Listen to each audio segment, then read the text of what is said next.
మీ business ఏదైనా మీ ఊర్లో promotion చేయాలంటే అది సుమన్ టీవీతోనే సాధ్యం. ఇప్పుడే సంప్రదించండి. ఈరోజు దేశవ్యాప్తంగా రైతు సోదరులకు అలాగే మన రాష్ట్రంలో ఉన్న రైతు సోదరులకు అందరికీ కూడా ఈ రాష్ట్ర ప్రభుత్వం కేంద్ర ప్రభుత్వం అన్నదాత సుఖీభవ ప్రధానమంత్రి కిసాన్ యోజన స్కీమ్ కింద ఈరోజు రాష్ట్ర వ్యాప్తంగా 46,85,000 మంది రైతు సోదరులకి వాళ్ళ అకౌంట్లో రాష్ట్ర ప్రభుత్వం 7,000 5,000 అలాగే కేంద్ర ప్రభుత్వం 2,000 కలిపి 7,000 రైతు సోదరుల అకౌంట్లో రాష్ట్రంలో 3,174 కోట్ల రూపాయలు ఈరోజు రైతు అకౌంట్లో జమ చేస్తూ ఉన్నారంటే ఈ రాష్ట్రానికి కేంద్ర ప్రభుత్వానికి రైతు కుటుంబాల పట్ల రైతులు శ్రేయస్సు పట్ల ఈ రాష్ట్ర ముఖ్యమంత్రి మరి ఆ రోజు ఎలక్షన్లో ఏవైతే చెప్పాడో అన్నదాత సుఖీభవ కేంద్ర ప్రభుత్వం రాష్ట్ర ప్రభుత్వం కలిపి 20,000 ఇస్తామని చెప్తే ఇంకా తప్పకుండా రెండో విడత ఈరోజు మనందరి అకౌంట్లో జమ చేస్తున్న ముఖ్యమంత్రి గారికి కందుకూరు నియోజకవర్గ ప్రజల నుంచి ఉదయపూర్వక ధన్యవాదాలు తెలియజేసుకుంటూ ఈనాటి ఈ కార్యక్రమానికి ముఖ్య అతిథులుగా వచ్చేసినటువంటి సిటిఆర్ఎస్ సైంటిస్టులు సోదరి అనురాధ గారికి అలాగే కేవీకే ప్రసాద్ గారికి మన అగ్రికల్చర్ డిపార్ట్మెంట్ సోదరులకు అందరికీ మండల పార్టీ అధ్యక్షులకు రైతు సోదరులందరికీ పేరు పేరున ఉదయపూర్వక ధన్యవాదాలు తెలియజేసుకుంటూ ఈరోజు మీరందరూ కూడా 2014-19లో రైతుకి ఎటువంటి మీరు ఆ రోజు రాష్ట్ర పరిస్థితులు మీరు అందరూ కూడా తెలుసు. విభజన ఆంధ్రప్రదేశ్లో కూడా రైతు కుటుంబాల ఇబ్బందుల్లో ఉన్నాయని చెప్పి ఆ రోజు రుణమాఫీ అని చెప్పి మన ముఖ్యమంత్రి చంద్రబాబు నాయుడు గారు మనందరికీ ఏ విధంగా సర్వీస్ చేశాడో మీరందరూ కూడా ఒకసారి ఆలోచించాలి. ఆ తర్వాత ఒకసారి అని చెప్పి 2019లో అధికారం వచ్చిన ప్రభుత్వం ఏ విధంగా పనిచేసిందో మీకు అందరూ కూడా తెలుసు. ఎలక్షన్లో కేంద్ర ప్రభుత్వం 2 కలిపి నేను అమౌంట్ ఇస్తానని చెప్పి లాస్ట్కి 7,500 రూపాయలు ఇచ్చి ఒక్కొక్క రైతుకి 6,000 రూపాయలు మోసం చేసిన పరిస్థితి మీరు అందరూ కూడా చూశారు. అలాగే 2014-19లో రైతు రథం కింద మండలానికి 20 ట్రాక్టర్లు ఇస్తే 2019-24లో వాళ్ళ నాయకుల్ని ఒక స్కీమ్ లాగా తయారు చేసి ఒక ట్రాక్టర్ ఇస్తే ఈరోజు కూడా వాళ్ళ ఇళ్ళ దగ్గరే పెట్టుకొని వ్యవసాయం చేసుకునే పరిస్థితి. అంటే ఒక దార్శనికతగా ఉన్న ఒక ఎక్స్పీరియన్స్ ఉన్న ముఖ్యమంత్రి పనిచేస్తే ఏ విధంగా ఉంటుందో, ఎక్స్పీరియన్స్ లేని ముఖ్యమంత్రి పనిచేస్తే రైతులకు ఏ విధంగా ఉపయోగం ఉంటుందో మీరు అందరూ కూడా ఒకసారి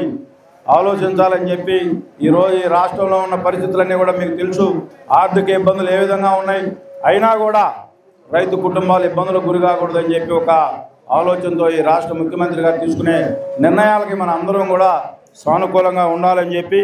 అదేవిధంగా ఈరోజు ఆర్ఎస్కేల్లో కూడా యూరియాని మన నియోజకవర్గంలో ఎక్కడ ఎవరికి రైతుకి ఇబ్బంది రాకుండా ఉండే విధంగా నేను కూడా ఏడీ గారికి ఎప్పటికప్పుడు మాట్లాడి అన్ని మండలాల్లో వ్యవసాయం ఎక్కువగా చేసే గ్రామాల్లో ఎలాంటి ఎరువుల కొరత ఉండకూడదని చెప్పి నేను ఎప్పటికప్పుడు మాట్లాడుతూ ఉన్నాం. మన ప్రాంతానికి కూడా నెలకి 10,000 టన్నులు యూరియా కూడా ఇవ్వడం కూడా జరుగుతూ ఉంది. మీకు కూడా ఏదైనా ఇంకా ఇబ్బంది ఉన్న గ్రామాలు ఉంటే ఈరోజు రాష్ట్ర ప్రభుత్వం కానీ కేంద్ర ప్రభుత్వం ఈ యూరియా ఎక్కువ వాడడం వలన ఇందాక సైంటిస్ట్ ప్రసాద్ గారు కూడా చెప్తున్నారు క్యాన్సర్ ఎక్కువ వస్తుందని చెప్పి చెబుతా ఉన్నాం. మనం కూడా కొంచెం టెక్నాలజీ వైపు పోవాలి. రైతు సోదరులు ఎప్పుడూ పాత రోజుల్లో లాగా కాకుండా వాళ్ళ సౌచల్లో సలహాలు తీసుకొని ఖర్చు తగ్గించుకొని ఆదాయం ఎక్కువ వచ్చే మార్గాలు వెతుకులాడి మన అందరం కూడా ఈ నియోజకవర్గం అంతా కూడా వ్యవసాయ ఆధారిత ప్రాంతం కాబట్టి మీరందరూ కూడా మెలకుతో కొత్త విత్తనాలు తీసుకోవడం కానీ అలాగే కొత్త నైపుణ్యంతో ఇందాక డ్రోన్ చూసాం బ్రహ్మాండంగా. మనం మామూలుగా బురదలో పనిచేయాలంటే ఖర్చు ఎంత ఉంటుందో లేకపోతే అలాగే డ్రోన్తో పనిచేసుకుంటే దాంట్లో ఖర్చును తగ్గించుకొని ఆదాయాన్ని పెంచుకునే వైపు మీరందరూ కూడా వ్యవసాయాన్ని చేయాలని చెప్పి ఈ సందర్భంగా మీ అందరూ కూడా తెలియజేసుకుంటూ ఈరోజు మీరందరూ కూడా మన నియోజకవర్గంలో కూడా 32,000 మంది రైతులకి 21,46,00,000 ఈరోజు మన నియోజకవర్గంలో రైతుల అకౌంట్లో జమ కాబోతా ఉంది. మీరందరూ కూడా ఈ రాష్ట్ర ప్రభుత్వం ఈరోజు మొన్న మధ్య కేంద్ర ప్రభుత్వం రాష్ట్ర ప్రభుత్వం ఒక ట్రాక్టర్ కొనాలన్నా ఆగ్రో ఇండస్ట్రీస్ని తయారు చేసే ఏ వస్తువు కొనాలన్నా కూడా ట్యాక్సులు మొత్తం తగ్గించిందంటే ఈ కేంద్ర ప్రభుత్వానికి రాష్ట్ర ప్రభుత్వానికి రైతు కుటుంబాల పట్ల ఎటువంటి ఆలోచనతో మీ అందరికి సపోర్ట్ చేస్తుందో మీరందరూ కూడా ఒకసారి గమనించాలని చెప్పి అదేవిధంగా ప్రతి రైతు కుటుంబంలో ఆ రోజు మనందరం కూడా వ్యవసాయ కుటుంబంలో అమ్మాయిలు ఇచ్చే పరిస్థితి లేకపోతే చంద్రబాబు నాయుడు గారు ప్రతి ఇంటికి ఒక సాఫ్ట్వేర్ ఇంజనీర్ని ఒక ఫార్మిస్ట్ని తీసుకొచ్చిన ఘనత కూడా మన రాష్ట్ర ముఖ్యమంత్రి చంద్రబాబు నాయుడు గారితో అని చెప్పి ఈరోజు అటువంటి మన నాయకుడు ముఖ్యమంత్రిగా ఈ రాష్ట్రానికి రాబోయే రోజుల్లో ఇందాక ఏడీ గారు మన అగ్రికల్చర్ మంత్రి గారు కూడా ఇండివిజువల్గా ఏదైతే ఈ ట్రాక్టర్ సామాన్లు ఇంతకుముందు బ్రహ్మాండంగా ఇచ్చే పరిస్థితి ఉండేది ప్రభుత్వం, గత ప్రభుత్వంలో అవన్నీ కూడా పట్టించుకోకపోతే తప్పకుండా కూడా ఎవరైతే లాస్ట్ మొన్న ఈ మధ్య మనం స్టార్టింగ్లో అంగభూపాలపురంలో కూడా ప్రోగ్రాం చేసాం, ఏవైతే ట్రాక్టర్ సామాన్లు ఉంటాయి, ఏదైతే మెటీరియల్ వ్యవసాయం చేసుకునే మెటీరియల్ కూడా ఇండివిజువల్గా అప్లై చేసుకోండి, తప్పకుండా కూడా రాష్ట్ర ప్రభుత్వం నుంచి వచ్చే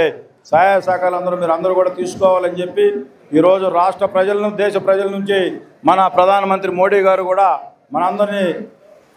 మనందరికీ కూడా ఈ రైతులకి ఇచ్చే స్కీమ్స్ అన్నింటినీ కూడా మనకు చెప్పడం జరుగుతుంది. మీరు అందరూ కూడా దాన్ని తిలకించాలని చెప్పి కోరుకుంటూ ఈరోజు